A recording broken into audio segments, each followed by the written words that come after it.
So before we start the Bible study, I want to expand on what I was saying yesterday. Before yesterday's Bible study. About falling into a trap.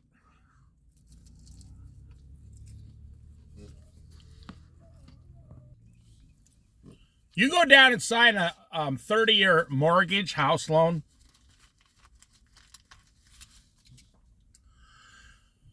You just sold 30 years of your time, your life.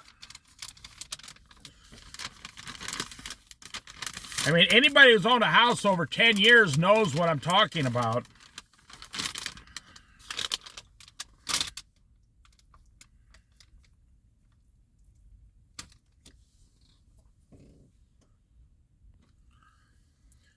When you get off work, you have to go home and work on your house. If you own a house, there's always something that needs to be done to a house. Today, people are signing 8-year automobile loans. Wow. You don't even know if that automobile is going to last 8 years in today's society. You know, Jesus says very clearly in the Bible, no one knows what's even going to happen tomorrow. Look at that boat out there going out fishing.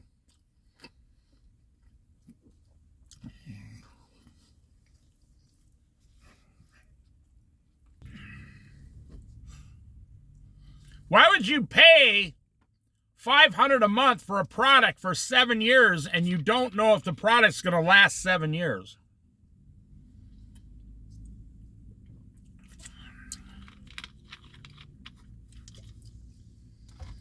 Because the problem is the average person is not thinking at all. You're not thinking about anything.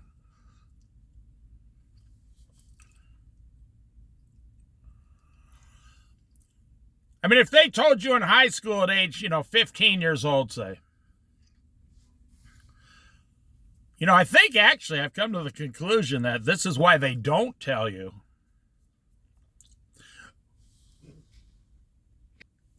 I think this information is too overwhelming for, kids under 18 years old.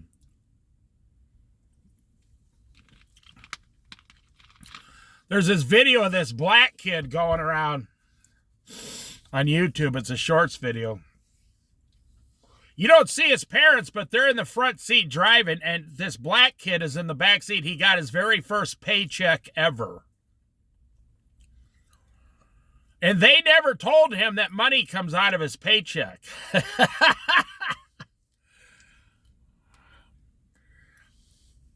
And this black parents, husband and wife, they're up there laughing and laughing and laughing. They know what's about to happen. Now, I will say this. I don't care. I think black people have the best sense of humor I've ever seen. But I mean, it's one of their qualities. I think they were born with it. They got great sense of humors.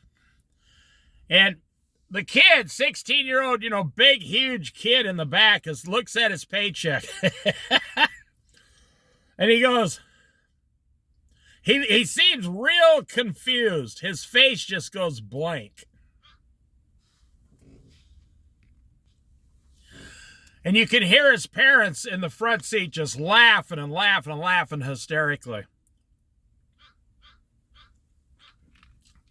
Like they've been waiting for 10 years for this.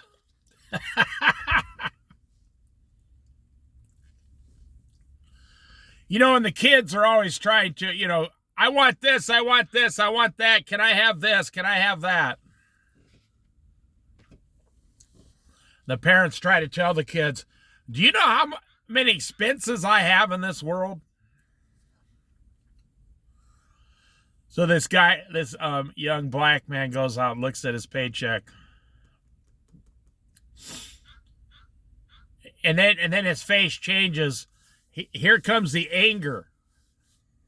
He's like, Who took all my money? The federal government, the state government, the Social Security. Oh, yeah.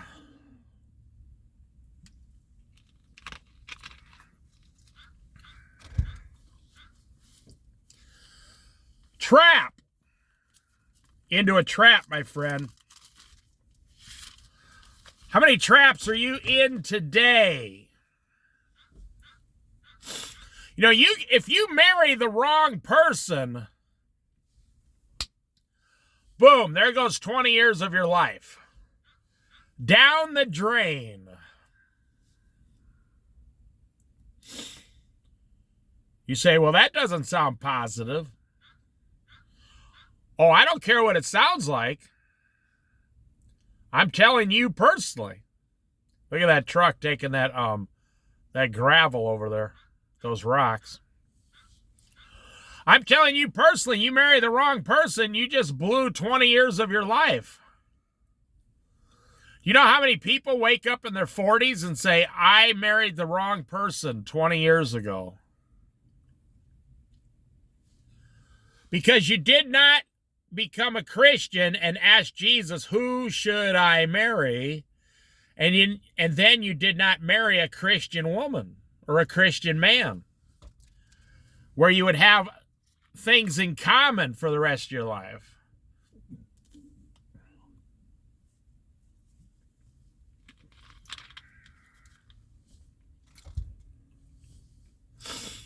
How many of you have a college degree and it's useless?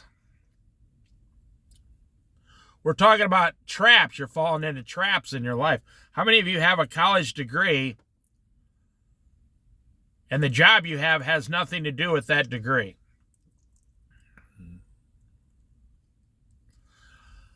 Well, that's the deal. See, back in the 1980s, when my wife went to college,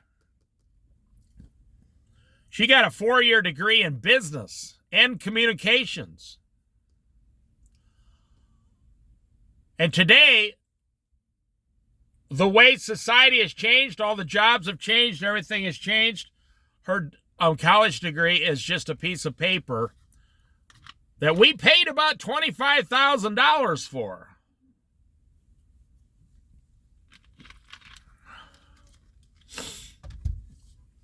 Yeah, think about it. It's just a piece of paper that sits there. Nobody cares if you have a 4-year college degree. Look at that boat. If they're going to hire you as a cashier, you know. Would you go to the Yale or Harvard College of Cashiering? You know, no. That's what I see. Nobody is following Jesus. Even the Christians are not following Jesus on a daily basis, number one.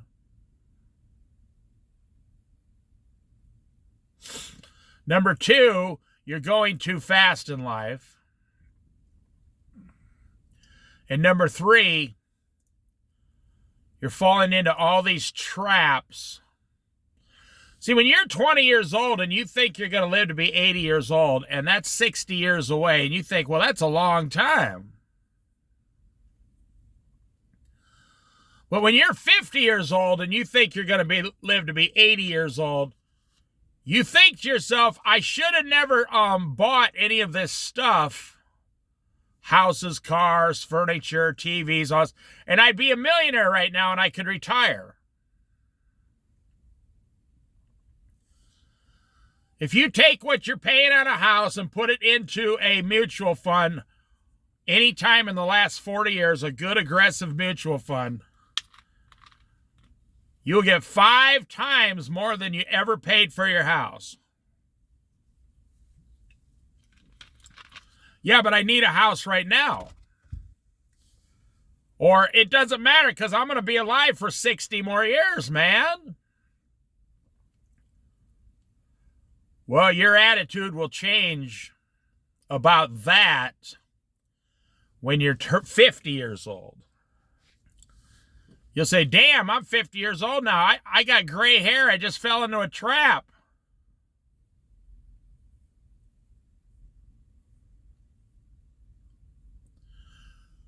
I only got 25 years left on this earth. What am I doing to myself?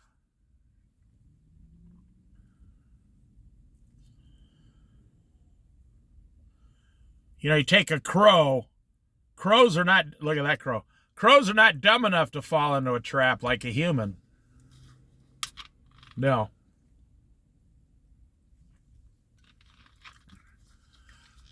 Crows are a lot smarter than people. Let's start the Bible study. We were down with the wicked crave evil, their neighbors get no mercy from them. And then when a mocker is punished, the simple gain wisdom. By paying attention to the wise, they get knowledge. We went over that.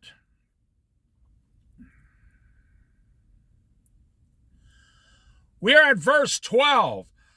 The righteous one takes note of the house of the wicked and brings the wicked to ruin. We went through that too. Read verse 13. Whoever shuts their, chapter 21, obviously. Whoever shuts their ears to the cry of the poor will also cry out and not be answered. So here's how God works. It's so simple how God works to man, but man has confused it. God says, I have created the heavens and the earth, the angels, everything. And then I created you, a man. I am your father, do as I say. I will love you, I will care for you.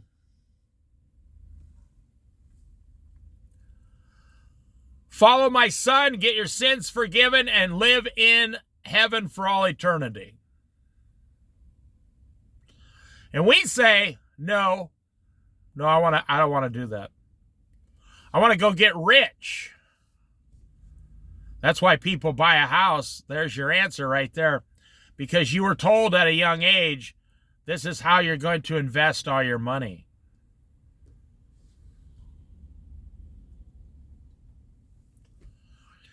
And of course, that's what the banks told you, your parents told you, your rich uncle, all these people.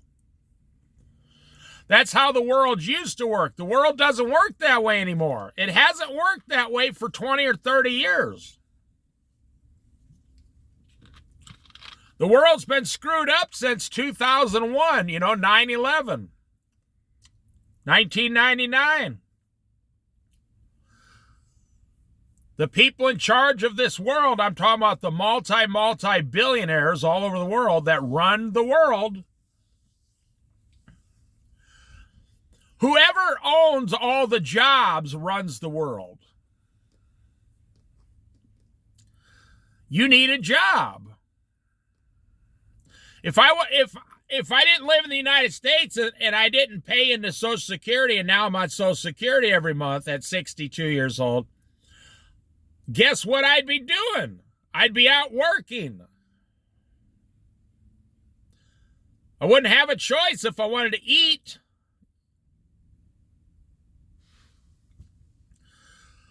So God says, however you act, it will be poured back towards you.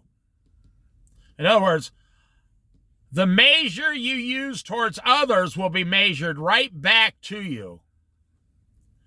Oh, I'm telling you, my friends, it's so simple, it's scary.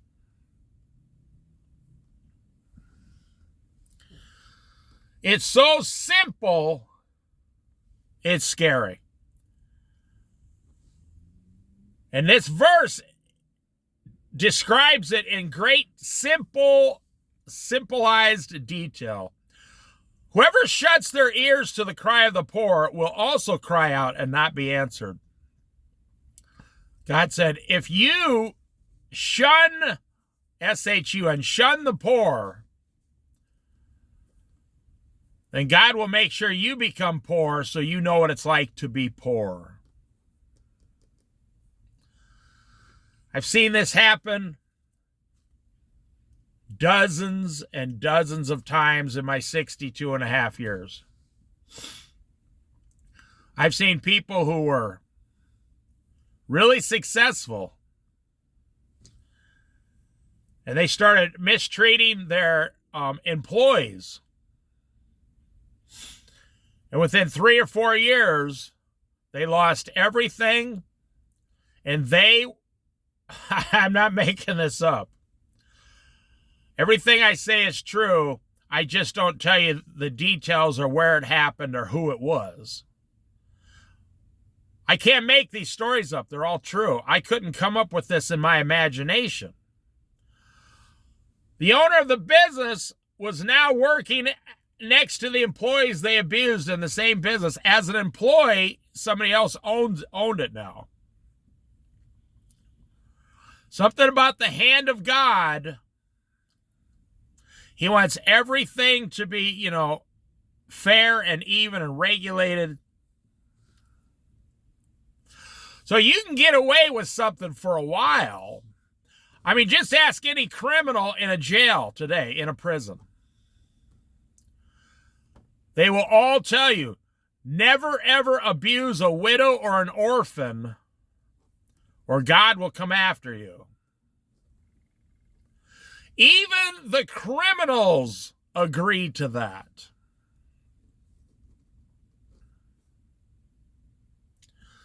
Never abuse a widow or an orphan.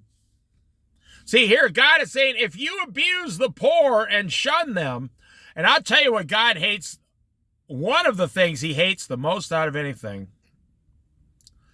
If you steal from the poor while you are rich. And I'll give you 2 examples. King David stole another man's wife, committed adultery with her, had the man killed. King David was the richest person in all the land, or at least way up there. And he could have had anything he wanted if he just asked God, but he wanted this woman down there that he saw, and he took her and he killed her husband on the front lines of some battle. And they came to him and said, there's a man in your kingdom. A prophet came to him and said, there's a man in your kingdom who, a very wealthy man, he had a party for all of his rich friends, but he went down and took the one little lamb that this poor man had, and he slaughtered that lamb for his party. And King David said, who is the man? I'll kill him myself. Where is he? And the prophet said the most devastating thing King David ever heard in his life. You are that man. God says you are that man. You stole a little lamb from a poor man, his wife. That's all he had was his beautiful wife. He had nothing else. He was poor, and he was serving you loyally. And you went down there and took her and had the man killed to cover up a sin. King David fell on his face. He was just beside himself. He just collapsed. Another man was before a ruler, and he says, you owe me $1 million. Give it to me. Now, both these stories are in the Bible. The man said, I cannot pay, but he ordered, have this man thrown in prison. He says, I'll pay you, I'll pay you, I'll pay you. So the ruler took mercy on him and said, cancel the debt. All right, let him go home. Cancel the debt. Cancel $1 million. That's pretty damn good. And so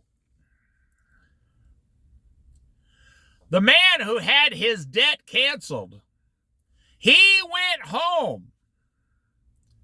And he had servants himself, but now he was out of money. So he took those servants and began to beat them because they owed him like $100. And he demanded that they pay immediately. And he threw them in a debtor's prison. Well, they went back to the ruler and told him what had happened. The ruler called the man back up and said, "Did I not forgive you of your large debt? And now you couldn't forgive your own servant of that small, tiny debt?" He reinstated the debt of $1 million and threw the man in prison.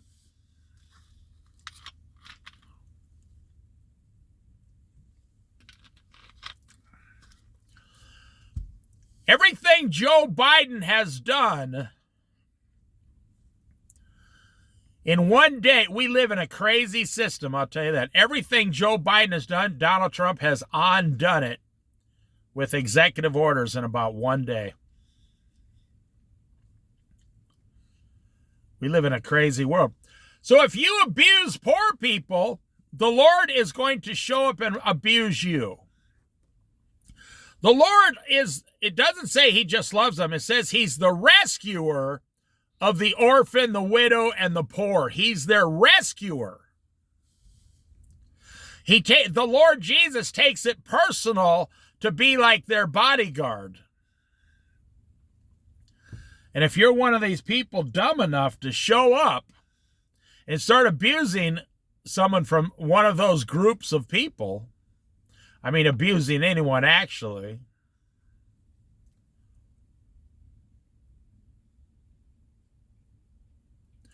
then the Lord will say,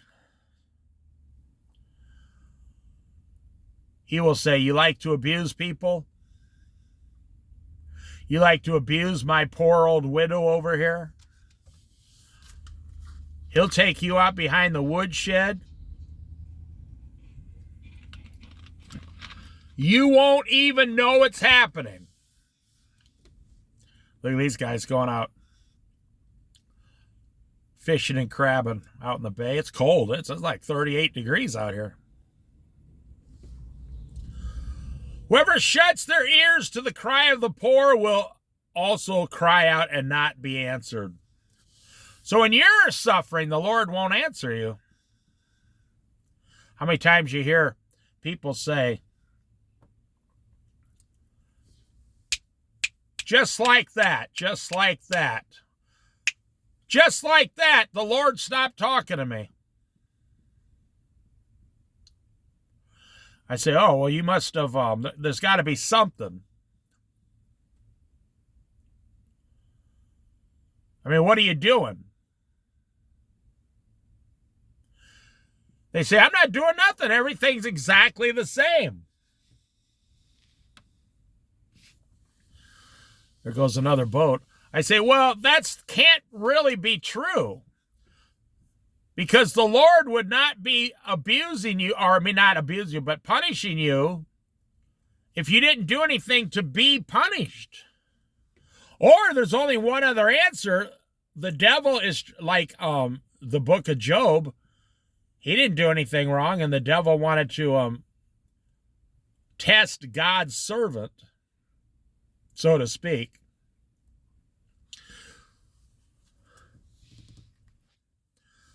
Let's move on. Verse 14. A gift given in secret soothes anger, and a bribe concealed in the cloak pacifies great wrath.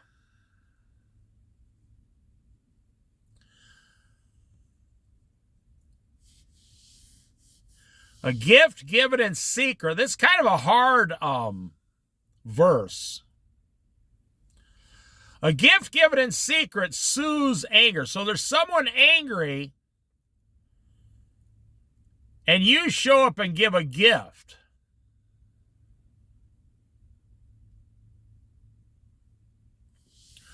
To the person who's angry, and their anger goes down, and the person they're angry at might not know that. I mean, I'm not saying you should pay people off or give bribes. That's against the law, actually. And a bribe concealed in the cloak pacifies great wealth. Great wrath, I'm sorry, W-R-A-T-H, pacifies great wrath. Well, the United States does that all over the world with countries. You know, that's why we give money to other countries in most cases, so they will stop trying to make wars.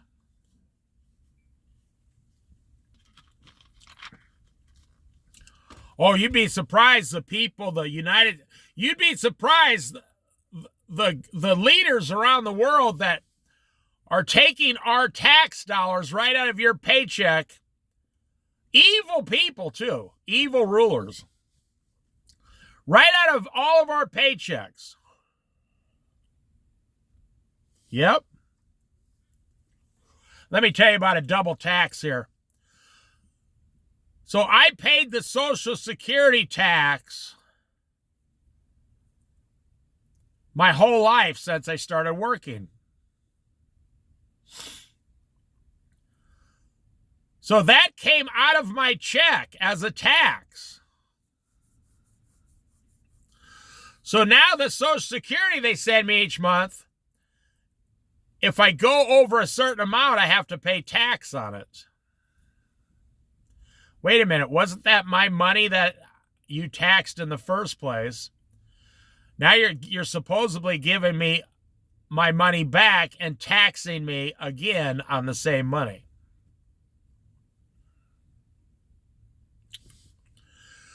So what I will say about this verse 14 is there's a lot of bribes and corruption going on in the world.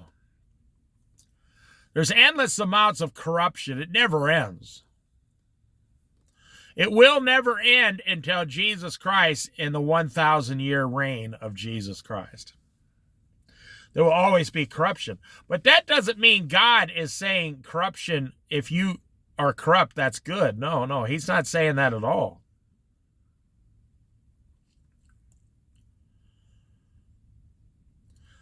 Verse 15, when justice is done, it brings joy to the righteous, but terror to evildoers. See, these verses kind of go together. A gift given in secret soothes anger, and a bribe concealed inside your coat pacifies great wrath. But when justice is done, it brings joy to the righteous, those living just lives, those living to obey the law. But terror and fear come to evildoers. Yeah. See those ducks down there? Whoever strays from the path of prudence comes to rest in the company of the dead. Wow. I like how they talked about the bribes, but then they talked about the right way to do justice. And now they're saying if you stray from the path, you will rest eternally in the company of the dead. That means you will go to hell. Now, what does it say here? Whoever strays from the path of prudence. It doesn't say righteousness or the law or the 10 Commandments. It just says prudence.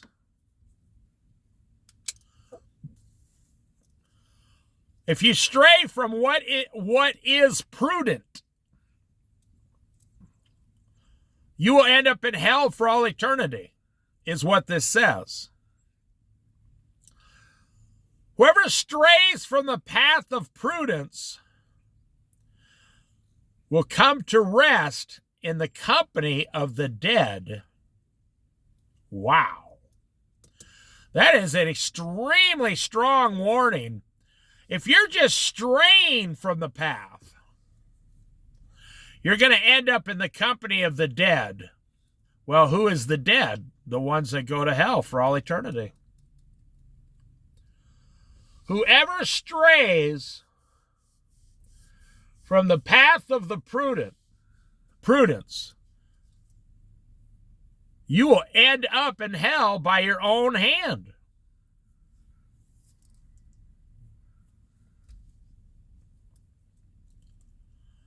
Listen to this next one.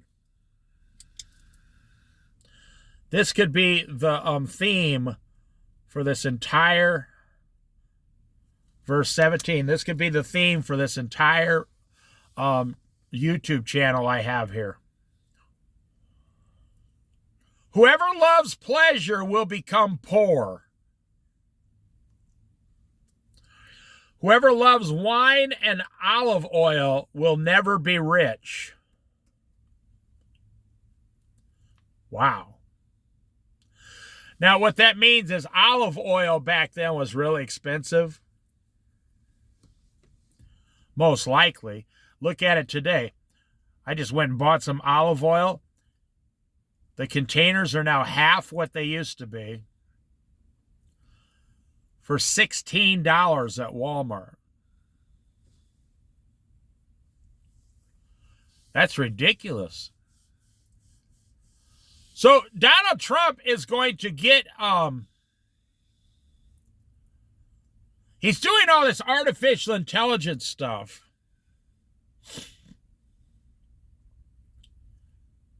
And they're doing all this facial recognition stuff.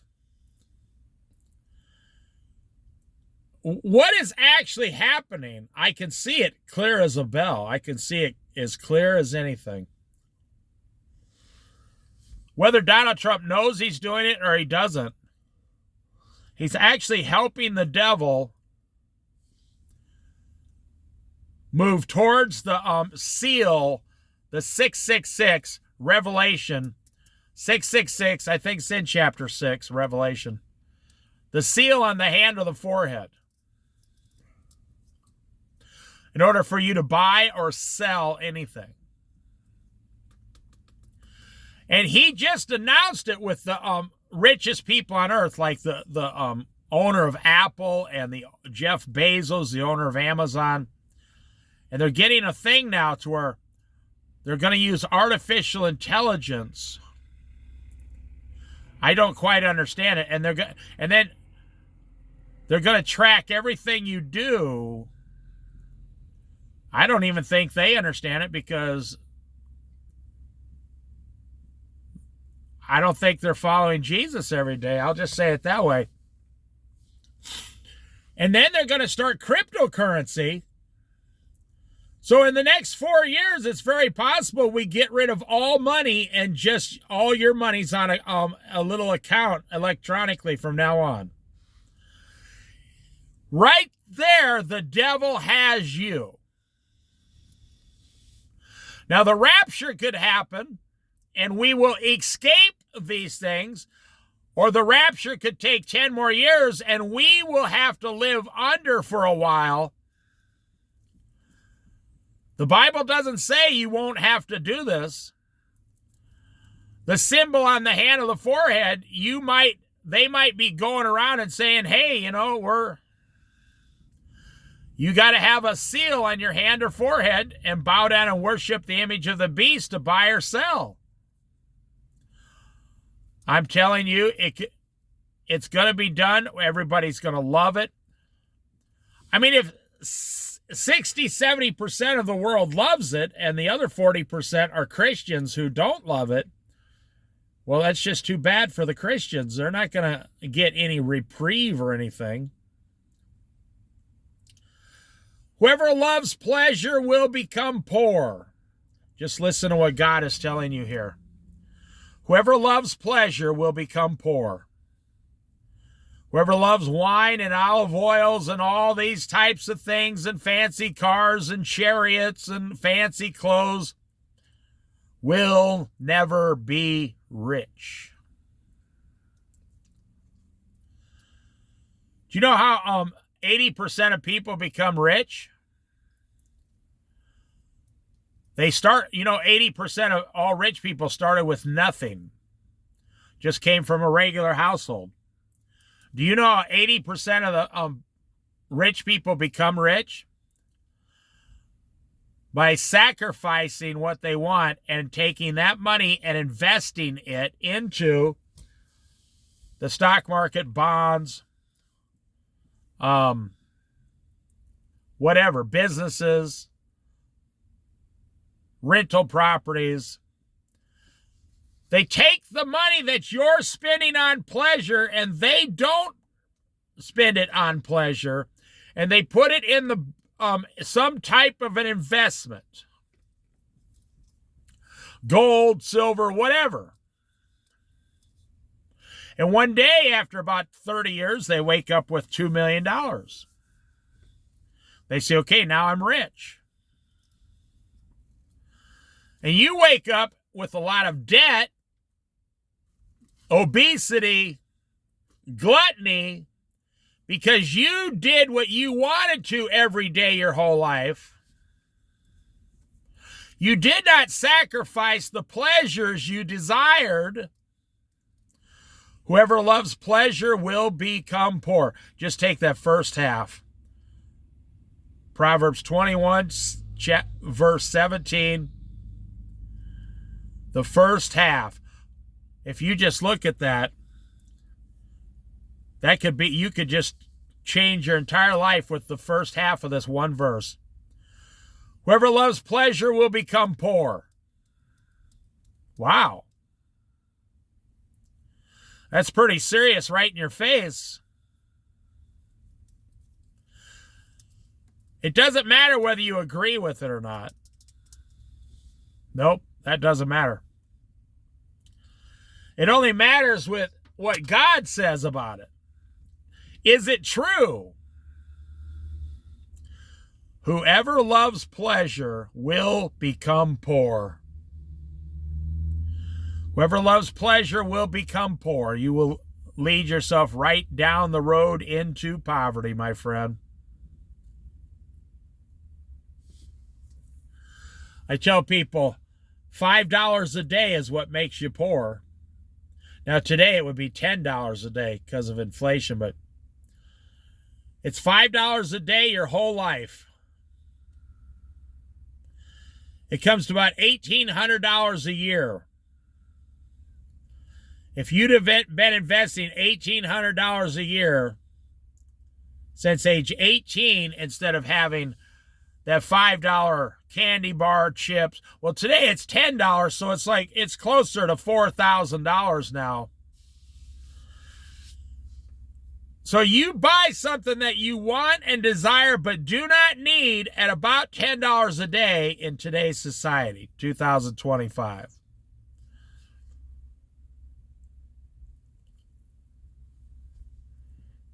And if you put that in the bank every single day into an investment, $4,000 a year, and every 6 years it doubled, in 30 years you're going to be rich. You know, I've gone into great detail about this, but I'm not going to now. I'm going to end this Bible study on this verse right here.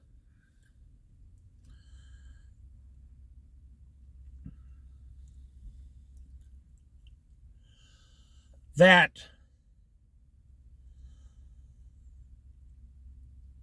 there's something about advertising, and I don't even blame the person 100%. There's something about advertising, the impression your parents put on your brain, your teachers, you know, the holidays, the Halloween, the Thanksgiving, the Christmas Eve, the Christmas, the New Year's, the Valentine's Day, which is coming up here next month. You are supposed to go out and spend $700 to let your wife know that you love her and give her all this candy and flowers and going out to dinner, and you got to buy her some kind of necklace at the mall or the big box store.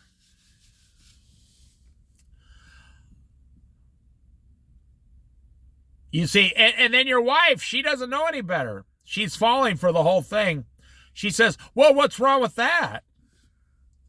I want my man to spend a lot of money on me. Well, then you're stupid. That's what's wrong with it. You're a stupid person. You don't want to hear that. It's rude to tell you the truth in today's society. It's rude to tell you the truth. Telling the truth today is rude. You need a wife like the wife of noble character, chapter 31 in Proverbs here.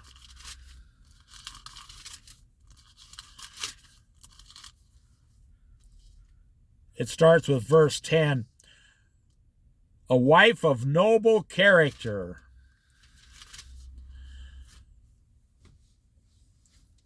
God describes exactly what a wife should be, a believing Christian wife. Not a wife who loves to spend a lot of money on herself. But if it doesn't work anyway. If your wife doesn't believe you love her until you spend, $500 on her on Valentine's Day. If she doesn't know you love her already, then there's a bigger issue in your marriage. You're not letting, some guys just aren't, touchy-feely type guys. I understand that. You're not letting her know how valuable she is to your life, the marriage, and the children's lives. You're not letting her know this. So that's why we have these problems in today's society. Just remember what it says. You should write it down and put it in your wallet where the money is. Whoever loves pleasure is guaranteed to come to poverty, according to the Lord.